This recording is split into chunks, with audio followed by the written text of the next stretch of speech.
And as you sit down, please check your Slido. Please think about the role of the university and what kind of roles you think the university should play. This university, but also the wider university in the world. What role do you think we should play as we engage in climate, nature, and finance? And while you do that, please, panel, distinguished, amazing panel, please take a seat. So I think we already have some vote in there, so maybe we can close the vote, polling, and see how we're doing on the results. As you have seen, we've got the possibility of that the university should not play a role at all. I want to see I really want to see who dared. But I'm happy to see that there is a lot of support for the university creating evidence and research, but actually also engaging in policy development and advocacy for the cause. And again, this is not, oftentimes this is not the role that the university does take or is expected to take. So I'm very happy to have the push and the nudge from you here today. And I'm also, of course, thrilled to see education. I think very often we engage a lot in talking about our research as the primary driver of why we're here and what we're doing. I think that I cannot personally underestimate or overestimate or any kind of way say that education is indeed a very important thing what we do here. Imagine just the students coming out of this, the more than 20,000 students on an ever-going basis that we have here at Oxford, and the kind of influence, the kind of jobs that they come to after they leave this institution and make decisions for the kind of world that we need. Convening stakeholders today is very much an evidence of that, so I'm also happy to see a big support for this, community engagement and the rest of it. So thank you very much for this and for your support for the evidence as the number one and the research that we deliver here. So now I'm very pleased to have my panel ready here, but before I introduce my amazing panel, I just want to say a little bit about the Oxford Smith School. The Vice Chancellor already this morning introduced that we've been in existence for 16 years. Back in 2008 was the establishment, and I think it's fair to say at that time this was a quite audacious, a quite foresight from the founders and from the Martin and Elise and also from the university to actually have an institution within the university focusing on the environment, on enterprise, which is in our name today, and the wider climate debate in an interdisciplinary way, crossing the departmental silos, the disciplinary units across the university with the ambition of actually engaging in some kind of impact on that agenda around the world. I'm very happy to show you very briefly some of the impact in numbers, and of course you can find them on your phone if you go to the QR code again. But I just want to say we do produce a lot of research. We're very proud to be saying, and I'm actually amazed that every second week over the past 12 months we have published a paper in Nature or Nature journals or in Science, which are some of the most prestigious journals in our field, and also journals that actually invite that interdisciplinarity that is needed to address these questions. But also, of course, these are the prestige journals, but I also want to emphasize there's 320 plus more journals that are also engaging in some kind of impact for the betterment of the world.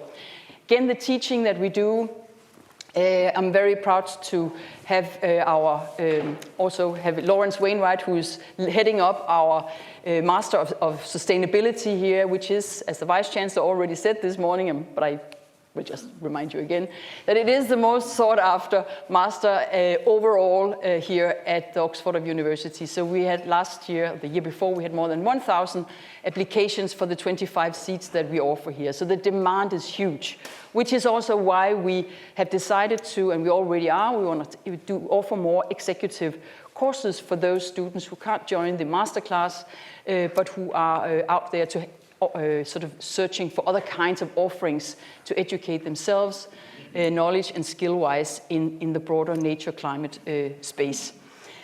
I also, if you could show me the next slide. Thank you. I just wanted to give you a few examples here, and of course, REACH is one of our examples led by Professor Rob Hope, and this is an amazing water program that has it's a 10-year research project, which is highly appreciated because that means that it can actually deliver some impact, some substance. You can imagine how difficult it is with a one-year project to deliver the same kind of scale. So over a period of being in existence for 9 years now, they have already delivered accessible and affordable water for 8 million people in the world.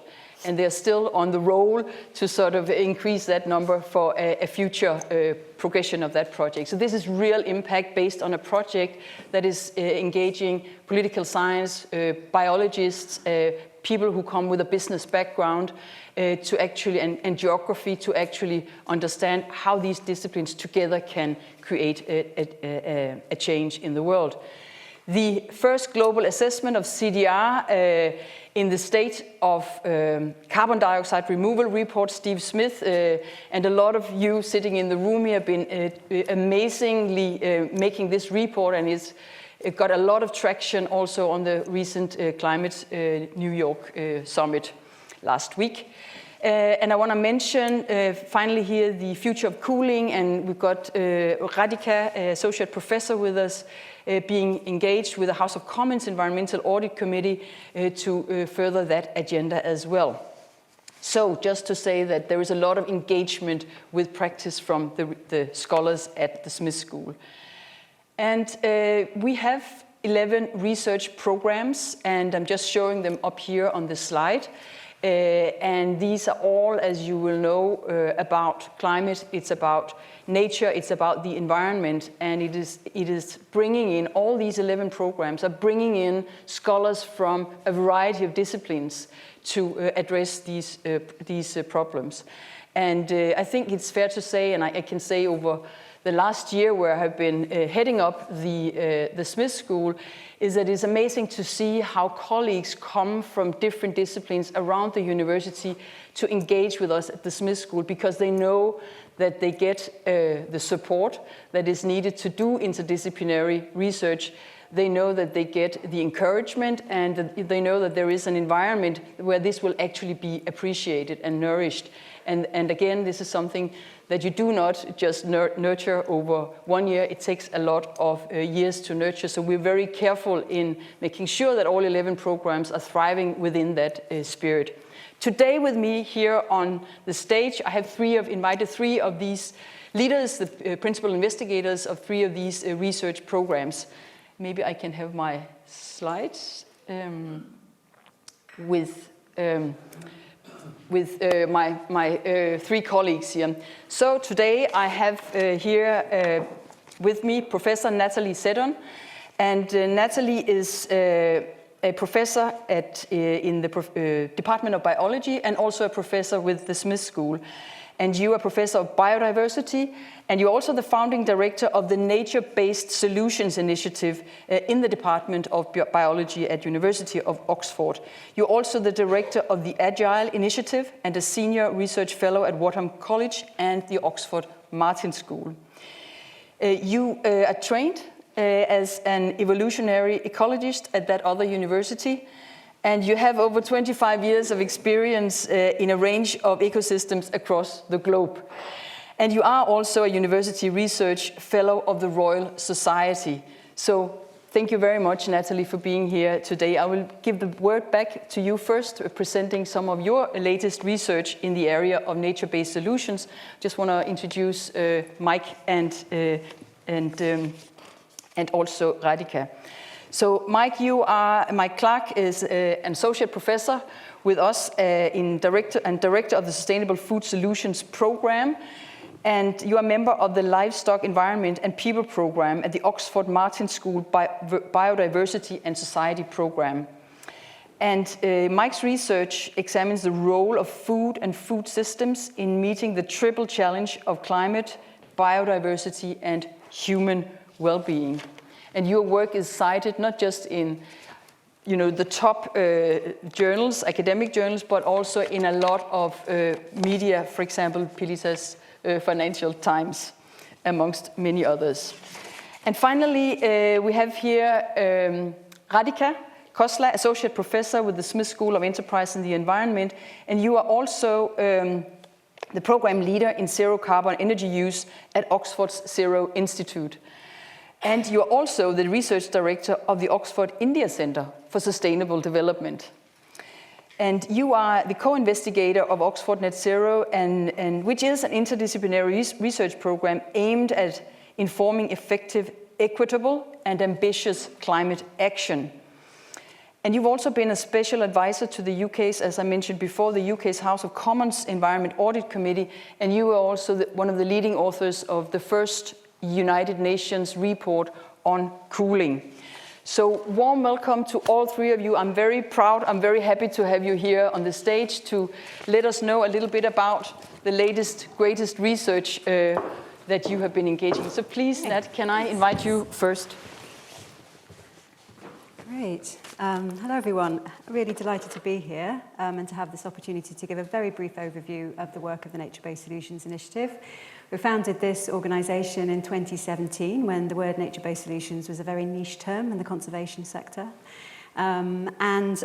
We bridge the departments, as Mette mentioned, of biology and the Smith School of Geography. So last year I had the honour of formally joining the team at the Smith School, and it really is a great honour to be working alongside such wonderful colleagues that have such an emphasis on impact, interdisciplinary and transdisciplinary working, and it's been great fun so far. So thank you to those who enabled that whole hybridization process that we went through last year, so that we're part of things at the Smith School.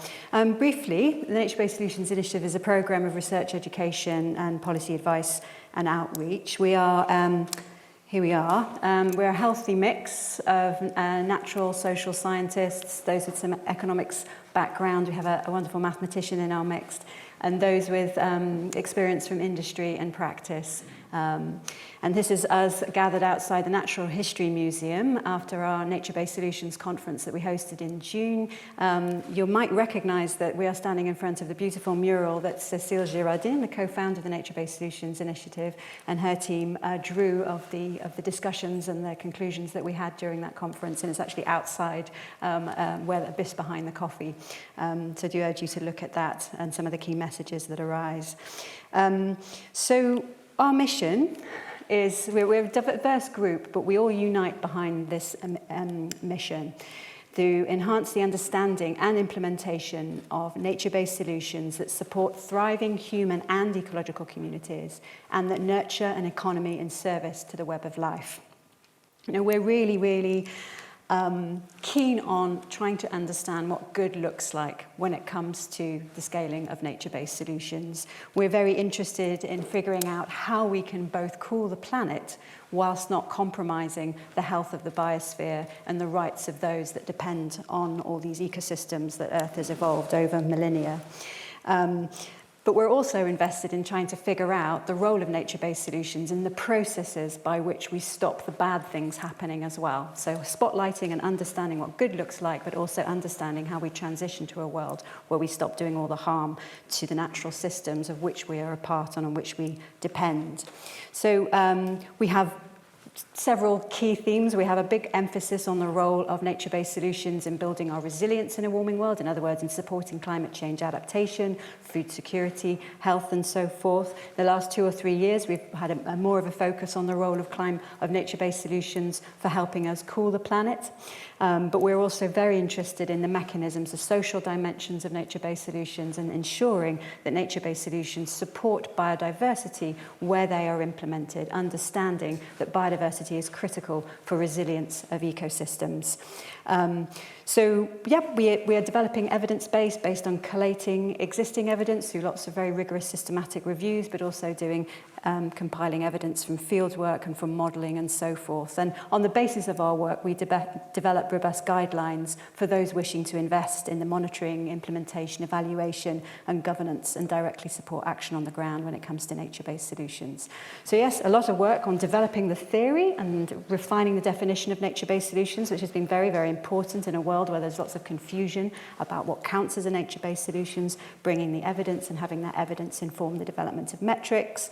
We work from the local level to the regional and the global, and we have a lot of emphasis on developing evidence and policy platforms, advising national governments, influencing international processes, and we also have a Oxford University social venture spin-out nature-based insights that Cecile will be talking about in the next session, where we're working more directly with the private sector on how to insert and implement nature-based solutions. Very briefly, because I was asked to sort of highlight some recent examples of impact at the local level, or rather at the national level, with work in the UK. We do a lot of evidence synthesis on the importance of nature-based solutions for building our adaptation and resilience in a warming world, and there's a growing emphasis on nature-based solutions for climate adaptation in UK policy across different sectors. We recently pulled together, with funding from the Agile Initiative, the development of a nature-based solutions knowledge hub, which is a kind of a one-stop resource to guide users through the process of designing, governing, implementing and funding nature-based solutions and monitoring the outcome. And the opportunity mapping, nature-based solutions opportunity mapping technology that's at the heart of that knowledge hub is now being widely used by county councils, NGOs and the UK government. So there's great uptake of that technology that we developed as part of that project. In terms of regional impact, we have a real focus on Brazil. In fact, Eileen Soteroni is in the audience today. This is work that she and the team and her team did, looking at the role of different forms of different types of solutions in helping Brazil meet its climate policies, and showed through a regional integrated assessment modelling approach that halting deforestation is the most cost-effective mitigation strategy for Brazil to meet its net zero commitment.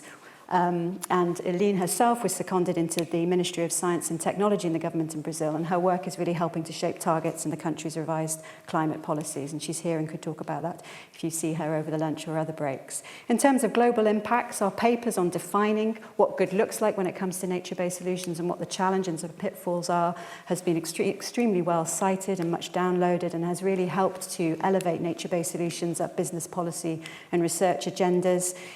We've inspired several major funding calls in the UK, including the establishment of DEFRA's Global Centre for Biodiversity and Conservation, and the establishment of investment funds by Triodos Bank specifically for nature-based solutions. And then working again as a collaborative program with lots of inputs from the IUCN and others. We have played a significant role in helping land the term nature-based solutions in the decision text emerging from the UNFCCC COP27 and COP15, and we'll be doing a lot of work at the upcoming Cali COP on that topic.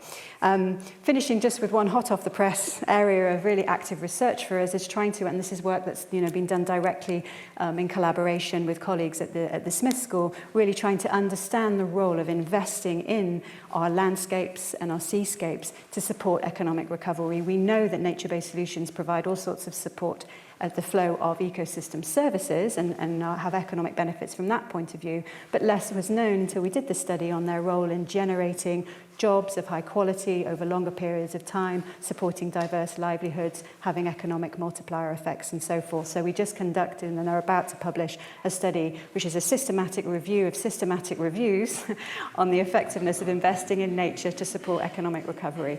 And though there are gaps in the evidence base and much more research is needed, the overwhelming evidence was strong that this is an extremely sensible thing for governments to be doing, to be investing in nature to support their recovery after pandemics or natural disasters or whatever it might be.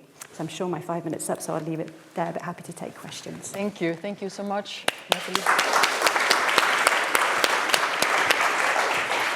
So I'm sure there's a lot of questions, but we will take the questions after. We want to hear Mike and Radhika. And then so please, remember your questions, sum up, and then we'll have a round, and I'll invite you to, raise some questions from you to our brilliant professors. Please, Mike. Brilliant. Yeah. Thanks, Nat, for the presentation. Thanks, Mette, for inviting me to share my group's research today. So as a brief introduction, I'm presenting on behalf of everybody in my group. We're about 15 people.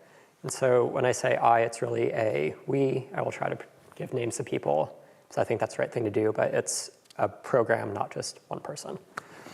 I'm going to return to the painting that Henry painted in the last session, where the food system is essentially a maelstrom.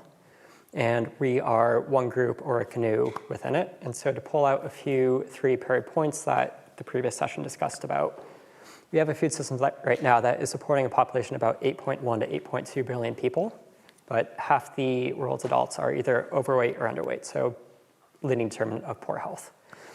In terms of food access, if you walk down the road to either St. Hilda's Dining Hall or to a Tesco or a grocery store in places like the UK, US, Australia, you can buy basically anything you want. Maybe not anything, but basically anything you want. But at the same point, the food system is the leading source of greenhouse gas emissions. About a third of global emissions are from food systems, leading source of biodiversity loss. About 70% of birds and mammals that are currently listed as threatened with extinction are being stressed by food systems and specifically agricultural expansion. We also spoke a bit about food prices. So in the UK, I think the UK has, if not the cheapest, one of the cheapest food supplies in the world. It's about 6 to 7% of average household income is spent on food. The US is about 9 to 10%. Europe's a little bit higher than that. But what we also saw is that also comes at a cost of, in many cases, resulting in farmers producing tea, as Helen mentioned, that are essentially losing money just by being in agriculture. So there's a lot of benefits to the food systems we currently have it, but it's really a maelstrom of challenges that we currently face. The canoe that my group chooses to attempt to paddle within this maelstrom is essentially focusing on data. And so the way that we work is essentially three pillars. So we have data, so essentially what data does not exist, how can we create it, and who can we share it, who should we be sharing the data to essentially accelerate transformations to sustainable, but also just and equitable and affordable and desirable food systems. The second part is evidence, which is, to summarize it, because it's hard to put a lot of text on a single slide, essentially what directions of change should we think about moving the food system towards. And the solutions is how do you actually get those changes to happen? So not only should we be moving in this direction, but what policy mechanisms, what behavioral nudges, what fiscal levers should you be thinking about implementing to reach towards those desirable outcomes? As a group, we generally focus on the two extremes, and so that's why there's a picture of a Highland cow. I was also in Scotland yesterday, which is why there's a Highland cow. But we focus on the two extremes, so essentially agriculture, or more the food environment, so what consumers are eating or what's being provided in retailers or canteens or restaurants. There's a lot in between those, but again, we just focus on the edges because we're one group of 15 people and we have to steer a canoe in one direction. I'm going to focus mostly on this presentation just to highlight a bit of the work that we're doing mostly on the consumer end and go through essentially a series of projects that have either been published or are about to be published that focus on data availability to data applications to thinking about solutions in the context of an entire UK food system. So the first one is that in the UK, and most other countries, there's a really big lack of data. Yeah, thanks, Scott. A laugh about the dog biscuits up there. There's a really big lack of data in terms of the environmental impacts of the foods that you interact with at either a Tesco or a Leon, for instance, or many other places in the food environment. And so what we did it started about 5 years ago, but what was published 2 years ago was essentially a way to estimate these impacts of food products that you might purchase at Tesco in a standardized way that only uses publicly available information. And so that database currently contains about 200,000 food products in the UK and about 100,000 recipes in the UK, where each food product will have underlying information for 7 different aspects of environment, including climate, biodiversity, land, and a bunch of the other big ones, and also 7 different aspects of nutrition. What we're really moving toward is moving towards a global database. So essentially, how do you span from the UK to the UK plus Europe plus the US plus as many other countries as we can reach? Because our goal is, again, just to make this data available to people who can either use it in ways that we may not fully understand as a small research group. This data framework, if we're focusing on the UK part of it, is currently being used to support guidelines in eco-labeling in the UK, and is also being used to essentially as a data foundation under multiple information communication toolkits that are often focusing on either organizations or consumers saying, here's the impact that your food behaviors have on the environment, and what can you do to reduce those impacts? This is a slightly different, I realized I didn't actually explain the plot in the last one. This plot here is just a subset focusing on cookies and biscuits in the UK. And it's about 100 products. Points are labeled, or points are colored by whether they contain chocolate or not chocolate. The y-axis is biodiversity loss, and the x-axis is greenhouse gas emissions. If you look at these two different indicators of environmental impacts, there's generally a correlation between products that are low on one impact have low impacts on greenhouse gas emissions, and one that are high often tend to be high in both. This is, again, a very small snapshot of this 200,000 food products. It's for cookies and biscuits, but in the grand scheme of the UK food system is maybe not the biggest challenge that we are facing, but it's more an illustration of the type of information that we have coming out of this. The reason why I've highlighted chocolate in the context of this is that for cookies and biscuits, chocolate's a really big determinant of whether that product is high in impact on environment. There's also other social and ethics and economic issues tied up with cocoa production that are not incorporated in this analysis. In terms of using that data foundation, if you want to learn more about it, please just find me after the session. But in terms of using the data foundation, I think it becomes a question of what can you do with the data and not just let it sit there and hope people use it. So one thing that we've done with it, going back to using this information to support eco-labeling recommendations in the UK, we've done quite a few experimental trials through a project called Salient.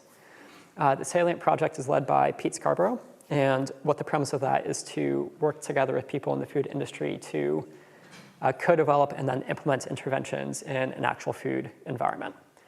What that normally comes down to is everybody wants to do eco-labels.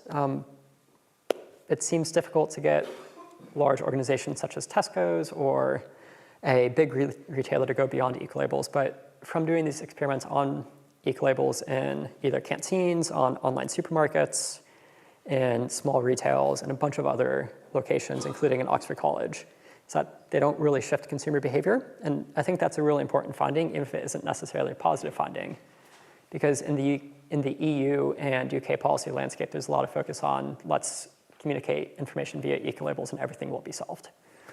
And so there's a question of what do you do with eco-labels? What's the system-wide impact of eco-labels? How does it go through to retailers all the way back to producers? But if you only focus on consumers, which again is a very small subset of the system, it doesn't seem to shift behavior in large amounts. The other applications of this is, again, very, very quickly, there's a few steps between this, but one thing that we're really interested within the UK, and specifically within our group, is essentially how do you implement whole-scale food system transformations that are good for both environment, but also good for people and different actors within it. And so what we're currently working on is recreating the UK food system through data linkages and data flows from consumers to retailers to manufacturers such as a Mars or Mondelez, and all the way to producers, so essentially understanding those linkages in the food system. And then once you have that developed, you can start shocking it. Say, if we implement eco-labels that shift consumer behavior, how does that permeate to everybody else? Who wins? Who loses? What are overall benefits for the environment? And what are also co-benefits for health, nutrition, or economics? What we're really working towards is essentially that first question. It's what policy sets have capacity to create just, equitable, and sustainable food systems. Eco-label is one example. It could be fiscal measures such as the tax on red meat, which Cameron Hepburn has done work on previously. It could be agricultural policy through ELMS, through a bunch of other things. But this is more a precursor to a project that has been launched about 6 months ago saying, what we're really working towards is how do we get the whole food system, not just consumers, but how do we get the whole food system aligned and transitioning towards targets that are good for environment, good for people, and also good for livelihoods. Brilliant. Thank you. Thank you. Thank you. Thank you very much, Mike. Amazing work and wonderful presentation. Radhika, please. Thanks. I didn't know that we could use slides, so I'm going to try and capture your imagination anyway. So the program that I've been leading for the last 5 years is on extreme heat and the future of global cooling energy demand. And when I thought about starting that, at that time in 2019, a number of people said to me, we never thought that this was an issue, till you said it. But let me tell you a little bit about why this concern is relevant in the first place. So Extreme heat kills more than any other extreme weather event, more than floods, droughts, wildfires. Extreme heat is the largest killer. It's a silent killer. We don't see the devastation and destruction in images afterwards often, but it is the #1 threat that we have in terms of extreme weather events that are hitting us around the world. Now, the response to extreme heat is to have better thermal comfort, and that is often through air conditioning and through more global cooling energy demand.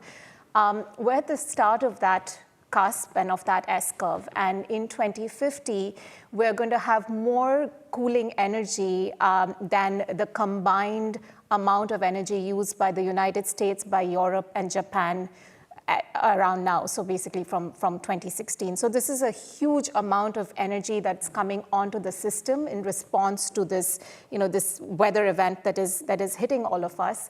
But there's equity at the heart of this as well, because we have this, this large climate event that's coming, the amount of energy that's going to hit the grid. And in spite of that large energy demand and the fact that we have an exponential rise in air conditioning, 2 to 4 billion people in 2050 will not have access to cooling. And when we started looking into this a little bit more, what we found was, we went back to the SDGs and we saw that heat, cool, thermal, refrigeration, none of these words even exist in any of the 17 UN Sustainable Development Goals or their 169 targets. And so it's really been a blind spot in our sustainability debates for so long. And just over the course of this program, over the last 5 years, it's no longer been a blind spot, because unfortunately, we've seen extreme weather hit every part of the world, and particularly heat, really causing all kinds of damage and destruction. So what do? So we, when we started this program, our goal was very much to understand and to shape the future of the trajectory of cooling energy demand and also heat resilience. At this point, it's to shape, it's to anticipate, and to react, because the level of a reaction and adaptation that is needed is actually much more than we thought we would need even 5 years ago.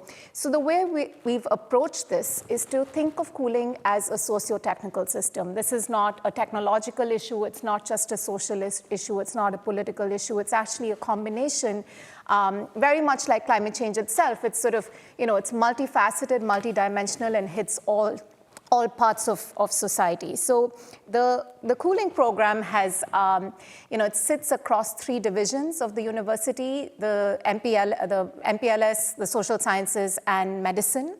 And we have a number of different interacting pillars to be able to understand how this issue influences us, but also what we can do about it. So I'll just give you a sense of some of these. One of these is health, and health is often the entry point for extreme heat, especially in the UK and in other sort of more developed societies. It's really health that we're concerned about.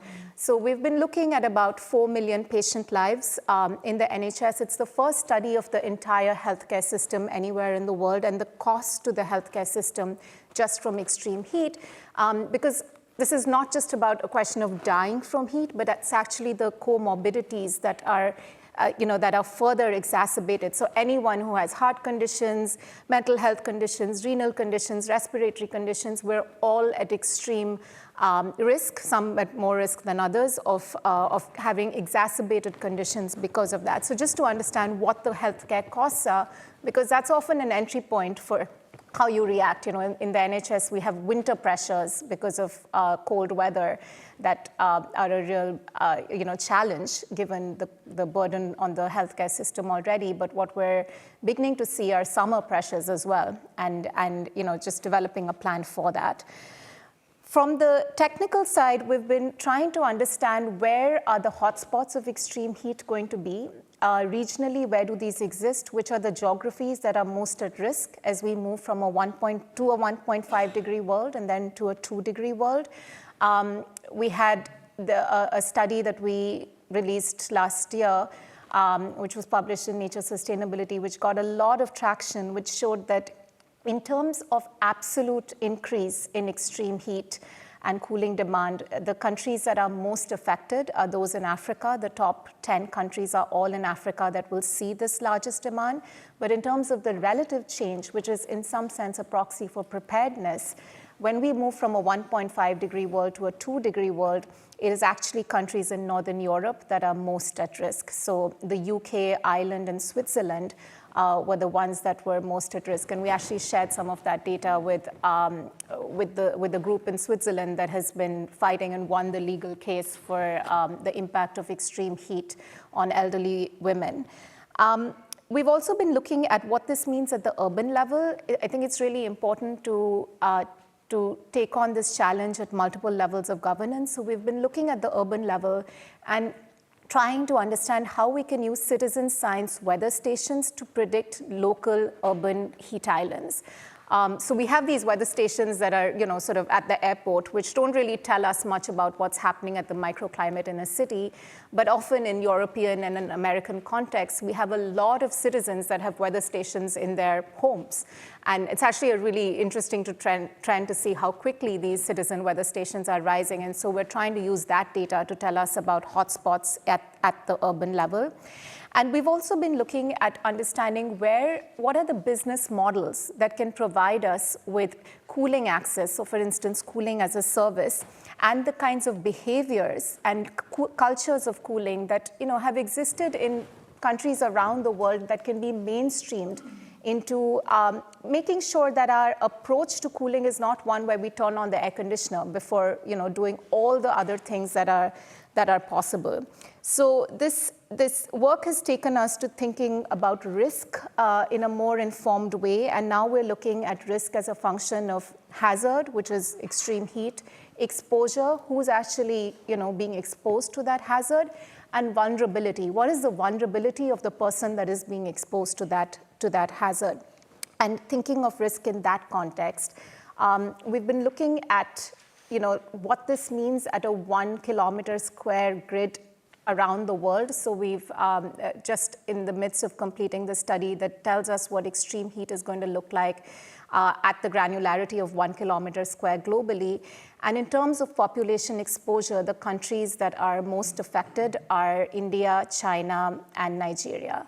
And I really worry about that because these are parts of the world that don't have the best adaptive capabilities. They also have largely fossil fuel-based grids. And so we're at risk of entering into a vicious cycle that could just trigger more emissions, more global warming, more extreme weather, more heat. And so our work, is very much, it's at the starting point, I would say, of where we are, because there's a lot to be done in terms of being able to address this challenge, adapt very quickly at different sort of scales. One of the things that we learned from the UN report, which has been quite successful, and it's the basis of the Global Cooling Pledge, which 71 countries have signed up to and are now incorporating into their nationally determined contributions, is that, look, we need to get to a world where we have cooling. We need to get to a world where we have cooling that is zero emissions. And that's really the key. We're not going to be in a world where we sort of don't need this, but we want this to be accessible to everybody. And actually, there's a way we can get there. So the way you get to zero emissions cooling in 2050 is, one, to mainstream passive cooling, and that is really key in parts of the world that are still being constructed, which there are many. The second is to have minimum energy performance standards and have them be harmonized, but also be updated regularly. So the technologies that we're using are actually best in terms of the level of energy that they use, and that is continuously upgraded. And the third is to have a phase out of refrigerant gases that is faster than that of the Kigali Amendment. And if we're able to do those three, we get to about 67% reduction in what our cooling emissions would be in 2050. And that last 30% or so is decarbonization of the grid. Because ultimately we are going to be in a world where our main solution to addressing the heat problem is going to be electricity based, and so decarbonization of the grid also becomes essential. So these are just some of the different things that we're working on. But I'd say we have, we're lucky to have a program that came on a bit early to start tackling and looking at this challenge. And we have a long way to go. Thank you so very much, Radhika. Thank you.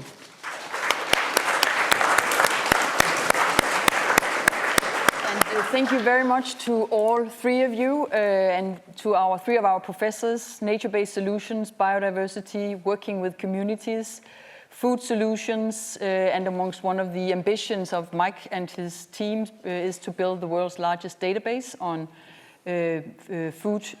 food categories, tracing climate. And of course, Professor Radhika on cooling and heat resilience and all the risk and wealth and health being that comes with it. So I would like now to invite you to answer or ask, and hope for some answers, to ask a few questions to our three professors here with regards to the research they're doing, the ambitions, and some of the results that have been reached so far. Please.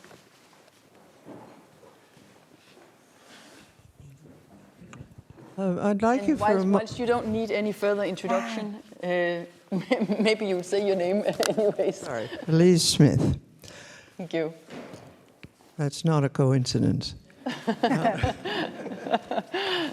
I'd like you just for a moment to shift your lens from a global outlook to a village outlook, where I think we can find an example of what seems to me to be tension between the desire to have sustainable energy and food security. And food security is an expression that I don't hear very often. But I wonder if there's any mileage in getting the government to forbid solar farms on agricultural land. There's plenty of place to put solar panels with more imagination, but we have a limited amount of agricultural land.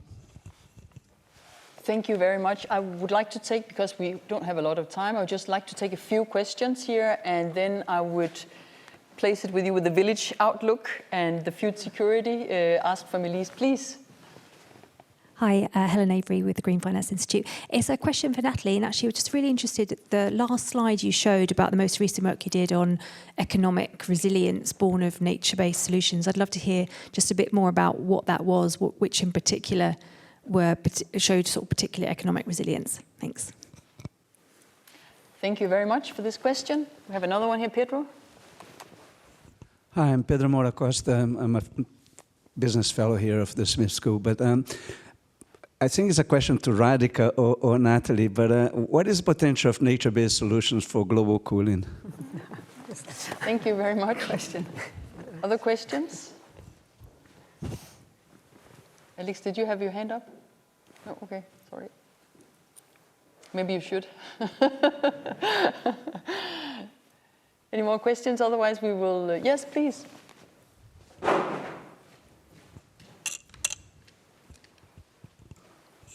An extremely simple question. Mike, I don't think you mentioned the name of the database. Would you please say your name again? Oh, sorry. Cécile Girardin from Nature-Based Solutions Initiative and Nature-Based Insights. Thank you. Thank you for the question. Right. So we have a few questions here that, and I would just, again, like you, Mike and Nat and Radhika, to respond to the questions that were raised to you or that you would like to address based on your research. Nat, maybe we start with you. Thank you. Great questions. In terms of the village question, I think, I'm one of our real the focus of what we do is really trying to avoid these trade-offs. And we clearly need a cooler planet that doesn't trade off against food security, that supports biodiversity. So I also share your great concerns that the placement of some of these, whether it's wind farms or solar farms, where they directly compromise food security and biodiversity, there's a real problem there. because that's then compromising our resilience and the health of societies and things. And there's much, much more intelligent, more community-based approaches that are needed. And a lot of our work really wanting to spotlight the importance of starting with the communities. What is the problem that they face? What are the solutions that they propose to that problem? Because a lot of communities are already innovating. And we need to listen to them and not come in with these top-down, highly commercialized solutions which embed the trade-off. So I completely agree with you. And there are lots of examples all over the world where this balance is being addressed or being manifest. In terms of, thank you, Helen, for your question. A lot of the evidence was in the land use sector, and particularly around agriculture. So a lot where there were comparisons between conventional investments in conventional forms of increasing productivity in landscapes versus agroforestry, silvopasture, conservation, agriculture, and those sorts of interventions. What it was shown, but almost uniformly across those studies, that the latter types, the more nature-based interventions, were able, in a warming world, and that's the critical bit, where a lot of change is coming and we don't always know what's going to happen where or when, that actually those diversified nature-based systems were more able to be resilient, productive, with stability. Much of the evidence is from rural landscapes. There's a bit of a lack of evidence on this topic in urban environments, so that's a key priority for future research. But that's where some of the most compelling evidence for the benefits of investing in the rural economy and in diversified land uses, multifunctional landscapes being the thing that seems to be offering most resilience, however you measure resilience, but particularly economic resilience. Cecilia, what was your question? I missed it. You're going to take that, okay. Yeah. Great. Thank you. Thank you. And I think also, in the conference that you were hosting and organizing in June this year, Nature-Based Solutions here at Oxford, I think the whole idea about community and village was very prevalent. It was one of my big takeaways from participating in that conference. Yeah, just briefly, one on that. Thank you for raising that. Yeah, a real theme there was like really trying to bring together different forms of knowledge. And we know that there is a lot of knowledge in the communities, whether indigenous peoples, whether just local communities, whether the farming communities, they are at the front line. They have been learning by doing, often over millennia, and have an incredibly rich understanding of how to work with nature, how to work with lands and seas in a changing world. And so, although science is very important, better and better science is always needed, but there's a real need for sort of bringing that traditional knowledge, which is often scientific in the way it's been based on observation and experimentation over many thousands of years. So this is not science versus not non-science, but it's more like Western science versus traditional knowledge. And actually there's some wonderful examples of where these things are coming together and landscapes are being adaptively managed using insights from both science and traditional knowledge in a very effective way. So it really feels like there's a time to acknowledge that there are different holders of knowledge and that working together can be extremely productive and useful. I think Rita also mentioned this early on this morning with the Brazilian sort of expertise. Yeah. Mike, please. Thank you, Nat. Okay. Mike? Yeah, brilliant. I'll answer two of the questions. So I'll answer the question that Liz posed, which I think can be decomposed into two parts, which is capacity of solar panels and agriculture to be interspersed in the same location, and also the question of what do you do on a village perspective. In terms of the first one, there's a growing field of research called agrovoltaics, so essentially agricultural photovoltaics merged together into a single word. It's not very large, but it's increasing in power, and essentially the summary that's coming out of those is that if you're able to do it, you increase crop yields without any penalty to production of solar power. And so it's a lot of benefits. I think it's more of a systemic issue in terms of how do you convince people that this is okay. In terms of that, I grew up in California, and there's a growing push to put cows in places that have wind turbines. And there's a lot of pushback from the agricultural sector because it's not going to be great for the cows. It may not be great for this, may not be great for that. And so I think there's a lot of cultural aspects of that, which is how do you become more acceptable of a landscape that maybe looks a little bit different than what we're historically used to. I'm not an expert in that, but that's a really big question in California. My understanding is that that's also a really big question in the UK and probably a lot of other places. In terms of if you go from a global perspective to a village perspective, I think that's a really interesting question because it becomes a kind of scenario of what if? And Scotland right now is actually going through something called the Good Food Nation that was enacted in 2022. And the premise behind that is to get all local authorities to have essentially procurement plans and school meals and government offices that align with health and sustainability and desirability and affordability criteria.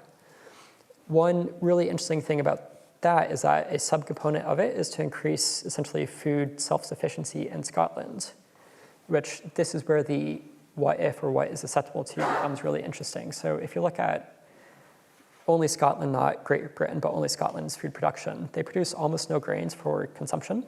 Most grains go to either distilleries or to animals.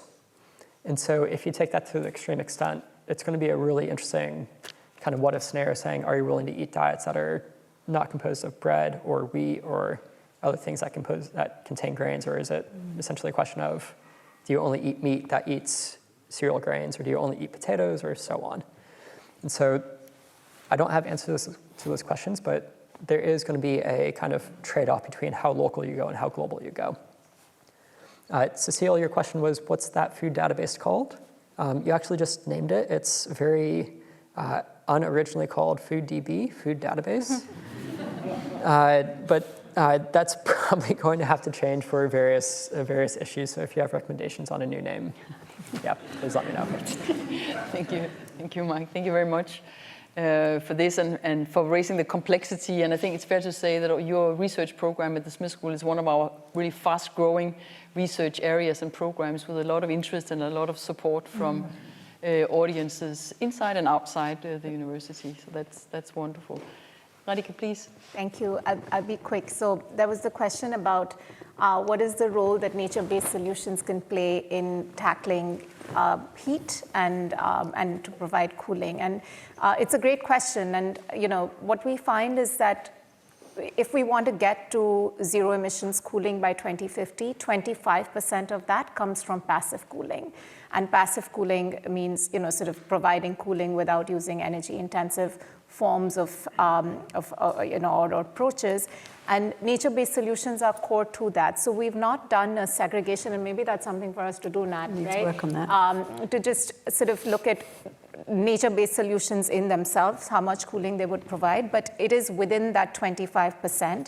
And we know that green cover, whether it is, sort of at the urban level, whether it's at the building level, or whether it's even in terms of, what people can access in terms of gardens and shadings from trees, provides huge amounts of cooling. So you can have about a 5 degrees Celsius reduction just from sort of having green covers and green spaces in cities. And we see that in the urban heat island effect around the world. One challenge is that a lot of those green spaces, whether it's through shading, whether it's through public parks, in parts of the world that are growing very quickly and developing their real estate very fast, those are the spaces that are being taken away because they're basically being destroyed, and you have big buildings that come up there. And again, it comes back to the fact that then the ones who are most vulnerable, who are outdoor workers, or sort of people who are who don't live in formal settlements, these were their spaces to get thermal comfort, and they no longer exist. So there is actually a real role here, and this is where the multiple benefits of nature-based solutions come about, where it's not just actually about the cooling that they provide, but all these other services that having access to nature gives to communities, and the role that equity plays within that. So I'm glad you've given us something to work on as a takeaway. Thank you. Thank you very much, Ray. Thank you very much for the questions raised here, and thank you very much to my wonderful colleagues here, Mike, Nat, and Radhika. And I hope that you can see that there's still a lot of work to be done. But I hope you can also see how this is, just opening the door a little bit into some of the exciting research at the Smith School, and that it's truly international. It's our 3 I's: international, impactful, and also interdisciplinary. And I really sort of enjoyed the conversation here. I think I was even seeing new sort of ways that we have to think about how we can coordinate across our research program as we go into the future together. Thank you very, very much. Thank you.